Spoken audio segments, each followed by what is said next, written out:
এই বাজেটটি যে জনগণের জন্য বাজেট, এই বাজেটটি যে মানুষের কষ্ট লাঘবের বাজেট, এই বাজেটটি যে মানুষ যে আকাঙ্ক্ষা করে সেরকম বাজেট, সেরকম একটি বাজেট উপস্থাপিত হয়েছে। তারেক রহমান যেদিন সরকার পরিচালনার দায়িত্ব পেলেন আর কি, একটা কথা আছে না, মর্নিং শোজ দ্য ডে, বাংলায় একটা যে উঠন্তিমূলক পত্তনে চেনা যায়। আপনি ওনার যে পথ চলা, সেই পথ চলার প্রথম দিন থেকে বাংলাদেশের সাধারণ মানুষ ওনার উপরে খুশি, এবং প্রতিনিয়ত উনি মানুষের মধ্যে যে বার্তা দিয়েছেন যে উনি শাসক হতে আসেননি, উনি সেবক হতে এসেছেন, সেটি ওনার কার্যক্রমের মধ্য দিয়ে প্রতিনিয়ত প্রতিফলিত হয়েছে, এবং যার কারণে মানুষের ওনার প্রতি প্রত্যাশাটাও অনেক বেশি। এবং এই বাজেটে আমরা যেরকম গতানুগতিক সময় দেখেছি যে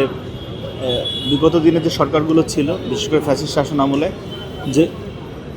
বিশেষ শ্রেণী পেশার মানুষকে সুবিধা দেওয়া হতো বাজেট, বড় বড় রাঘব বোয়ালরা বাজেটে উপকৃত হতো। কিন্তু আমরা বোঝা শুরু করেছি পর থেকে আমার কাছে মনে হয় যে আপনি আপনার জায়গা থেকে বিবেককে প্রশ্ন করে দেখবেন, এবং যতটুকু বাজেট নিয়ে আপনার চিন্তাভাবনা সেটাকে মিলিয়ে দেখবেন যে বাংলাদেশের সাধারণ মানুষ প্রথমবার মনে হয়, আমার কাছে মনে হচ্ছে যে এই বাজেটটি যে জনগণের জন্য বাজেট, এই বাজেটটি যে মানুষের কষ্ট লাঘবের বাজেট, এই বাজেটটি যে মানুষ যে আকাঙ্ক্ষা করে সেরকম বাজেট, সেরকম একটি বাজেট উপস্থাপিত হয়েছে। এবং আপনি চায়ের দোকান থেকে শুরু করে সংসদ ভবন পর্যন্ত মানুষের গোপনে গোপনে আলোচনা শুনবেন, মানুষ পিছনে কি বলে, মানুষের প্রত্যাশার প্রতিফলন ঘটেছে। দেখুন, এত অল্প আয়তনের দেশে বিশাল জনসংখ্যা, সেখানে মানুষকে আপনার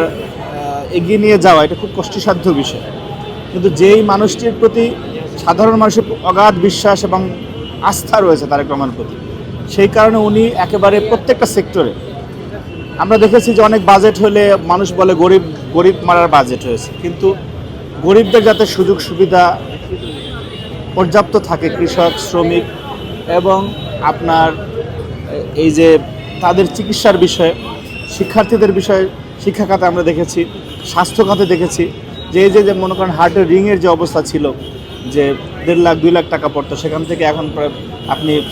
60-62 হাজার টাকার মধ্যে পাবেন। অর্থাৎ প্রত্যেকটা সেক্টরে আপনার সরকারের যে লাভটা হতো, সেই লাভটা কমিয়ে সাধারণ মানুষের যাতে উপকার হয়, সাধারণ মানুষ যাতে স্বস্তিতে থাকতে পারে, সেই ব্যবস্থাই বাজেটের মাধ্যমে করা হয়েছে। যতটুকু মানুষের স্বস্তির নিঃশ্বাস ফেলার জন্য ব্যবস্থা করা যায়, মানুষকে স্বস্তির মধ্যে রাখা যায়, এরকম প্রত্যেকটা বিষয়ে